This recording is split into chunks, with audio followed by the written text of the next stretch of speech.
Si hay un concepto antineoliberal es el de primero los pobres. El neoliberalismo argumenta, y con muchos elementos, que primero los ricos. Creo que todos ustedes habrán escuchado alguna vez la metáfora de la fuente, ¿no? Una fuente con varios niveles, con varias albercas. Se llena primero arriba y luego, ya que se llena arriba, gotea y se derrama a las capas superiores, luego a las capas medias, luego a las capas inferiores y finalmente a la pobrería. De la pobrería le va a llegar. Si no se enriquecen más los ricos, nunca les va a llegar la riqueza a los pobres. Entonces lo que hay que hacer es facilitar la acumulación de los ricos. Es una simplificación, pero no es una simplificación ajena a las prácticas del neoliberalismo. Es el argumento que nos permite soportar el neoliberalismo con la idea de los que estamos hasta abajo, es que algún día nos va a gotear, siempre y cuando los de arriba se llenen los bolsillos suficientemente. El planteamiento de primero los pobres por el bien de México, lo cual es un complemento bastante acertado, es en efecto un planteamiento post-neoliberal. Esto se expresa en un montón de cosas: redistribución del ingreso, políticas de redistribución del ingreso. Ya dijeron ayer o anteayer los empresarios, estás redistribuyendo demasiado ingreso, estás haciendo demasiado gasto social, no se puede hacer tanto gasto social. Hay que buscar un equilibrio entre el gasto de inversión y el gasto social, pero sin duda, no podías hacerle honor a 30 millones de votos sin incrementar el gasto social significativamente. Después de mínima responsabilidad histórica, y así lo hicieron los gobiernos de América del Sur. El problema es si era sustentable esta redistribución del ingreso o no, pero esta lógica de redistribución del ingreso es una lógica correcta.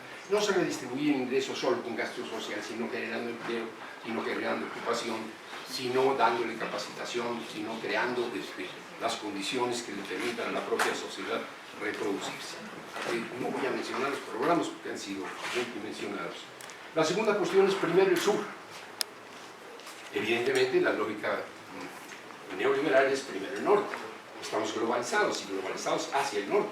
Y si estamos globalizados hacia el norte, nosotros que tenemos 3.000 y pico, casi 3.500 kilómetros en la frontera con el mayor imperio del neoliberalismo, pues la tendencia lógica de los del Tratado de Libre Comercio era primero el norte. Porque el norte va a arrastrar al resto del país, porque el norte va a dinamizar el resto de la economía. Era la lógica de privilegiar las presuntas ventajas comparativas, era la lógica de privilegiar la exportación, era la lógica de esfondar la agricultura del mercado interno y potenciar solo la agricultura de exportación, era la lógica neoliberal. Esta lógica neoliberal se ha cambiado. La lógica, el modelo, el modo de pensar, no quiero con esto decir que ya el mundo cambió.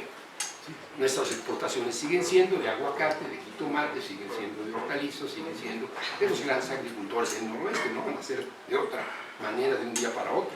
Pero hay un apoyo serio, hay un intento de apoyar, quizás no es el único mecanismo, quizás no es el mejor, de apoyar la producción de campesina del mercado interno, dándole el llamado precio de garantía. Es una idea vieja, es un concepto viejo más bien, a muchos ya no les gustaba, precio sombra, precio de indiferencia, mamás así, pero los observadores y dice precio de garantía, garanticemos a la gente pequeña, al pequeño productor de menos de 5 hectáreas, que produce maíz, que produce frijol, que produce arroz, que produce trigo, que produce leche, que va a tener un precio seguro. Estamos hablando entonces de privilegiar al sur, y no solo privilegiar al sur en ese sentido, sino también privilegiar al sur en el sentido de que los programas sociales van dirigidos predominantemente hacia el sur. Segundo, primero el sur. Tercero, soberanía alimentaria. Evidentemente el neoliberalismo es ajeno y opuesto a la soberanía alimentaria. Ni siquiera el concepto de seguridad alimentaria interpretado de manera muy flexible, en el sentido de que si tienes para comprar los alimentos no te preocupes.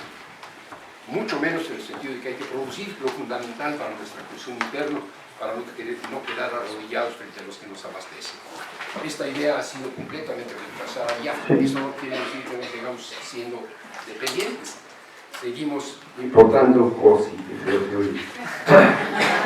seguimos importando maíz, quizás el 30% del total de lo que consumimos internamente. Seguimos importando una barbaridad de arroz, mucho más en porcentaje que maíz. Seguimos importando una barbaridad de trigo, mucho menos de frijol. Es decir, seguimos siendo dependientes en términos alimentarios, pero la política es clara, hay que apoyar y fortalecer la producción de alimentos internamente, y esto está planteado así. Y hay que hacerlo apoyando la pequeña producción, menos de 5 hectáreas o 5 hectáreas, y no la gran producción. Errores del gobierno, los de 6, 7, 10, 15, 20, 30 hectáreas también son importantes y también son campesinos. Entonces se polariza el gobierno, resulta que los medianos productores que son los que abastecen el mercado interno se quedan colgando en la brocha y protestan. Bueno, estas cosas pasan y esto hay que explicar, pero evidentemente es una línea post-neoliberal. Soberanía energética. Podemos pensar que la transición energética debe llevar a fortalecer las energías limpias y renovables, que hay que apostarle a la energía solar y no solamente por los sistemas de las celdas fotoeléctricas, sino mediante el calentamiento de gases, etc.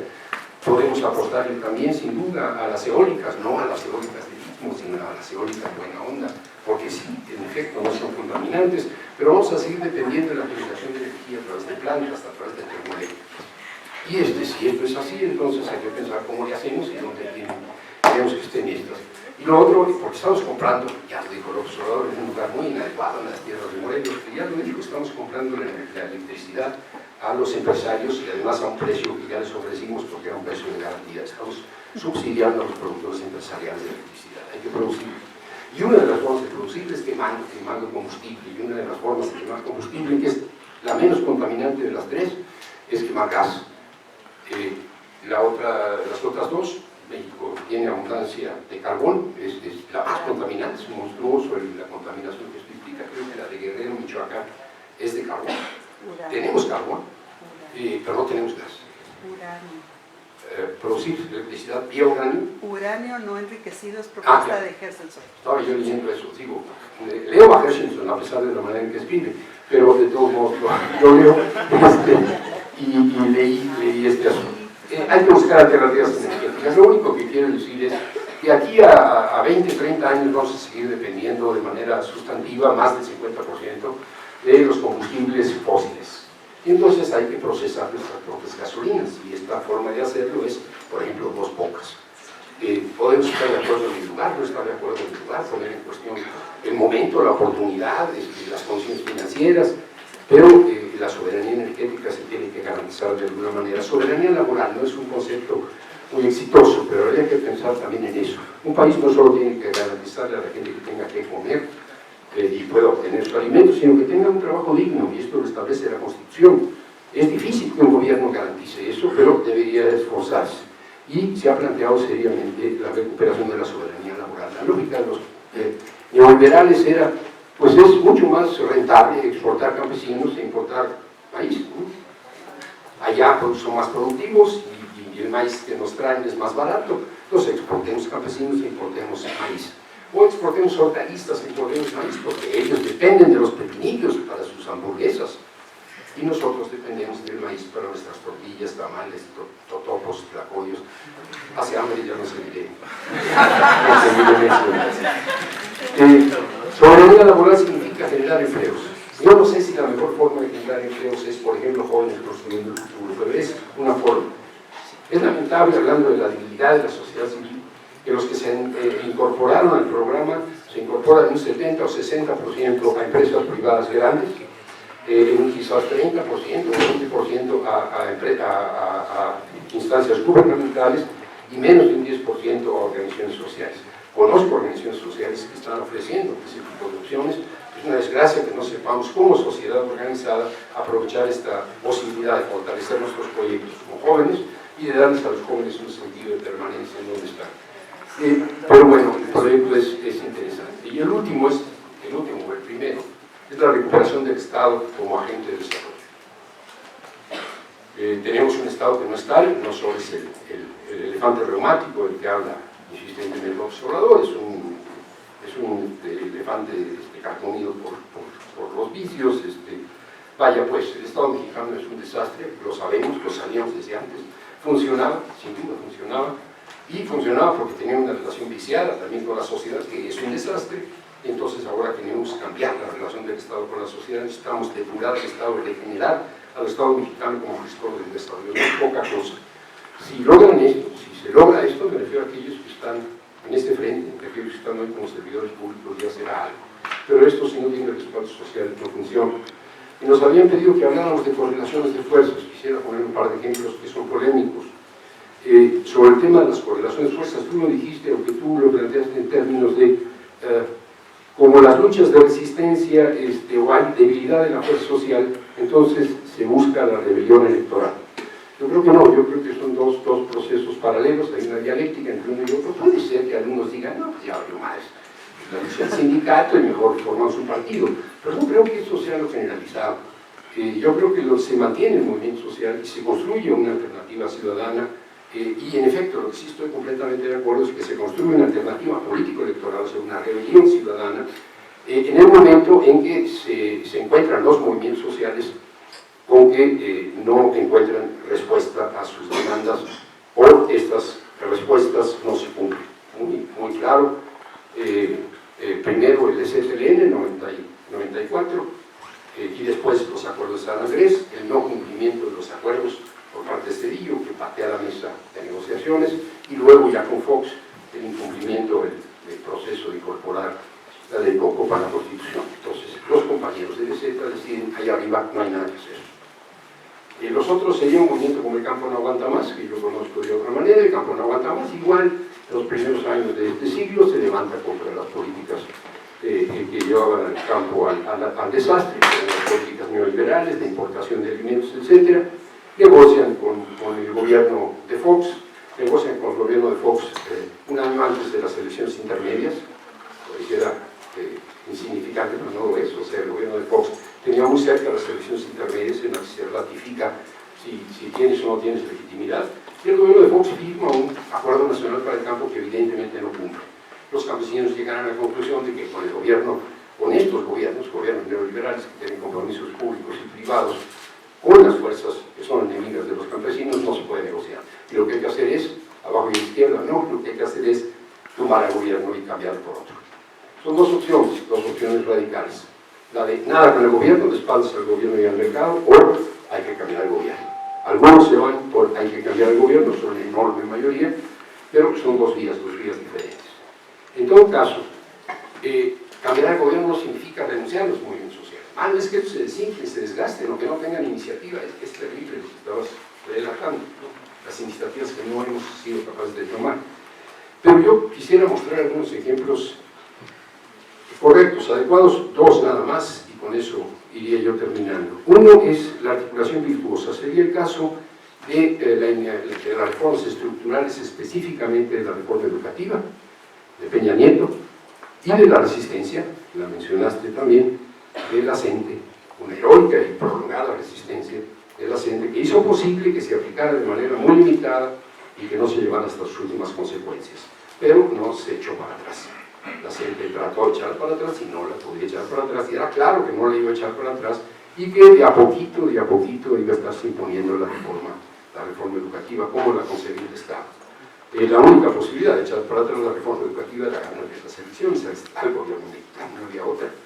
Y si alguien pensaba que con MEADE se iba a resolver el problema de la reforma educativa, o que con Anaya se iba a resolver el tema de la reforma educativa, pues es estúpido. La única posibilidad era ganarle al PRI, en este caso al el que había regresado, pues que era el PRI, ganarle la elección.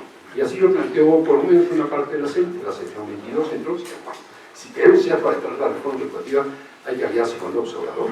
Habría otras razones para aliarse con López Obrador, no se puede uno ser tan limitado, tan gremialista, pero bueno, esa era una buena razón. Y funcionó, se echó para atrás la reforma educativa a satisfacción, no a satisfacción, cuando menos no de la CENTE.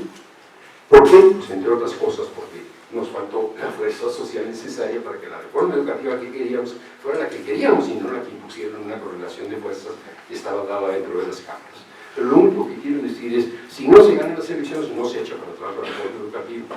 El otro gran tema para muchos es el tema del aeropuerto, y ahí sí con este voy a terminar. Hemos quitado no el aeropuerto de Texcoco desde los primeros años de Fox, desde el arranque del siglo, desde la iniciativa, bueno, el tema de que el aeropuerto de la Ciudad de México está saturado y una de estas se nos cae un avión, y lo peor es que se nos cae encima porque está dentro de la ciudad. Se planteaba desde hace muchos años, algunos dicen que 30 años, que ya estaba la necesidad de un aeropuerto complementario o alternativo. El hecho es que con Fox se plantea el aeropuerto en Texcoco, y como recordarán aquellos que tienen suficientes años o les habrán contado, los que tienen muy poquitos, logramos echarlo para atrás. Y digo logramos porque no fueron solo los compañeros del Frente de Pueblos en Defensa de la Tierra, no solo heroicos, sino muy creativos en sus formas simbólicas de la lucha, sino que fuimos también todos aquellos que dijimos, en esto va no solamente la vida del pueblo de Atenco, sino que en esto va la sobrevivencia del entorno, la sobrevivencia del valle o de la cuenca, pues, del lago. En esto va la vida de todos, hay que parar. Y lo paramos con Fox. Con Calderón no pasó nada, y con Peña Nieto vuelve la iniciativa. Y como todos ustedes saben, en lo que pudo hacer en el tiempo que tuvo y los recursos de los que dispuso, Peña Nieto no pudo ser parado, no pudo ser detenido. O sea, el aeropuerto en Texcoco iba, tan iba que hay un 30% de la inversión ya realizada, menos en términos de la obra física, pero en términos de la inversión hay un 30% de la inversión ya realizada. En términos de obra física, una parte fundamental ya está. O sea, el aeropuerto de Texcoco iba. No lo estaba parando Atenco. Voy a entrar en alguna consideración sobre esto, Atenco y los pueblos que estaban siendo afectados también por las obras del aeropuerto. No lo estaban parando por una razón, porque los movimientos sociales son fluctuantes y los movimientos sociales tienen capacidad de convocatoria en la medida en que tienen unas bases sociales que ven reflejados sus intereses en ello, y entonces apoyan. El problema de Atenco, por ejemplo, y de muchos de los pueblos de esta zona, de la cuenca, de Texcoco, Atenco, etc., es que está desertando la población joven y la población campesina. Entonces, ¿con quién te apoyas? A ver, si en el pueblo de Atenco, un ejidatario que se había resistido en los tiempos de Fox, 10 años después, ya está más viejo, ya tiene reumas, ya no puede trabajar, y sus hijos ya se fueron a vivir en la ciudad y no viven en Atenco. No, nadie va a trabajar su terreno, su parcela, y dice, bueno, ¿de qué vas a vivir ahora que ya no puedes trabajar? Pues ni modo, vender la tierra. Es decir, perdimos la batalla antes, porque estaba debilitado el tejido social. En todo caso, era una batalla perdida. Si hubiera ganado Meade, tendríamos avanzado el aeropuerto y el enorme compromiso financiero que representa y el daño ambiental que conlleva, y si hubiera ganado Anaya, igual. ¿Por qué se detuvo el aeropuerto? Porque ganamos la elección. Ganamos la elección para detener el aeropuerto, algunos pensarán, otros pensarán que ganamos la elección y gracias a esto pudimos detener el aeropuerto, pudimos sacar los presos políticos, pudimos incrementar los salarios en 16%, pudimos acabar con el CISEN, bueno, pero por lo menos pudimos acabar con el aeropuerto de Texcoco. Pero la correlación de fuerzas no era suficiente. Como todos ustedes saben, el aeropuerto de Texcoco conlleva y conlleva intereses enormes, empresariales enormes, y no es el aeropuerto en cuanto tal, sino las ganancias de la obra, sino que es de especulación inmobiliaria en el entorno. El nuevo Santa Fe, pues en torno a esto. Y ya habían comprado los terrenos, y algunos ya los habían obtenido prácticamente gratis. Estoy hablando de Antorcha Campesina, para no apartarme del discurso de López Obrador, que es su fantasma predilecto. Y esto iba a suceder. ¿Y por qué no sucedió? Porque ganamos la elección, chingados. Si no hubiéramos ganado la elección, mis compañeros, Nacho del Valle, Doña Trini, América, pues hubieran perdido esta batalla. Ganaron la otra, perdieron esto. Pero ganamos la elección. Entonces, bueno, teníamos un gobierno que no quería el aeropuerto de Texcoco, por razones ambientales, por razones sociales, por razones financieras, por múltiples razones, por razones de combatir la corrupción. Y se les plantea, los compañeros dicen, bueno, vas a echar para atrás el aeropuerto. Y dice el otro, no me alcanzan los 30 millones de votos ni el apoyo de ustedes, necesito un consenso mayor. Necesito una consulta, necesito que los ciudadanos me digan, no queremos que se haga el aeropuerto en Texcoco. No ustedes, no los pueblos de Texcoco, los ciudadanos. Necesitamos una consulta ciudadana. Porque si no tengo la correlación de fuerzas necesarias, si no me van a apabullar los empresarios. Siguen haciéndolo, por cierto. Con eso voy a terminar. Entonces hay que hacer una consulta. Y bueno, se consiguió 1 millón de votos en esa consulta, si no estoy equivocado, y el altísimo porcentaje, o sea, se ganó la adhesión de una parte de la ciudadanía, los que decidieron que tenían información suficiente como para opinar y votar, no tienen que ser todos. Esos tomaron la decisión de que no lo querían en Texcoco. Y entonces el presidente de la República pudo decir, hice una consulta, no lo vamos a hacer en Texcoco. Los compañeros de Atenco primero decían que no se haga la consulta, nos la van a ganar. No estoy inventando, nos la van a ganar. Denos tiempo, hay que hacerla a mediados de este año. No, pues no se puede porque hay que presupuestar. O hacemos el aeropuerto, no hacemos el aeropuerto, hay que presupuestar, se tiene que hacer ahora. No tenían confianza en que tuvieran una suficiente